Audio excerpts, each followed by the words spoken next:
તો કુરાન હતી ખાલી એ વ્યક્તિના હાથમાં કુરાન હતી અને બીજાના હાથમાં એક તુલસી, જે તુલસી અને કુરાન બેને કંઈ નથી થયું. કુદરતનું જો જ્યારે સમગ્ર ઘટના જ્યારે બની ત્યારે ઘટના સ્થળે હાજર વ્યક્તિ જે હતા, જેમણે ઘટના પોતાની નજરે જોઈ છે, જેમની પાસે ઘટનાના પુરાવા પણ છે, એવા આપણી સાથે જોડાઈ ગયા છે. શું નામ છે તમારું? ચંદ્ર પટેલ. જય શ્રી રામ.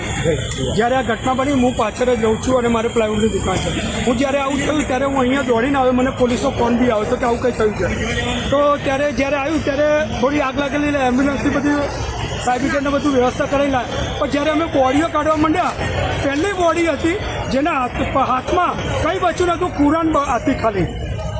એ વ્યક્તિના હાથમાં કુરાન હતી અને બીજાના હાથમાં એક તુલસી, જે તુલસી અને કુરાન બેને કંઈ નથી થયું. કુદરતનું જો એ બોડીનો કોઈ ભાગ નહોતો બચ્યો, પણ આ કુરાન છે અને એક હાથમાં ભગવાન શ્રી જે તુલસી હોય એ તુલસીની માળા એ રહીને અંબિયાર પોલીસ સ્ટાફને આલી. એવી રીતે તે વિચાર કરો કે આ બેને કંઈ ન થયું અને આ 200 જણ મરી ગયા. બધાને દુઃખ છે, ડૉક્ટરોને બી ઘણું નુકસાન થયું. પ્લેન એટલી ઝડપે આવ્યું કે આ ડૉક્ટરોની બિલ્ડિંગ છે, આખું બિલ્ડિંગ તોડી નાખ્યું.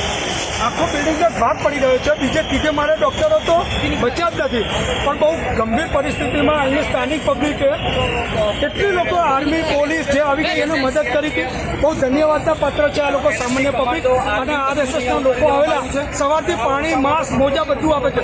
ધન્યવાદ. જય શ્રી રામ.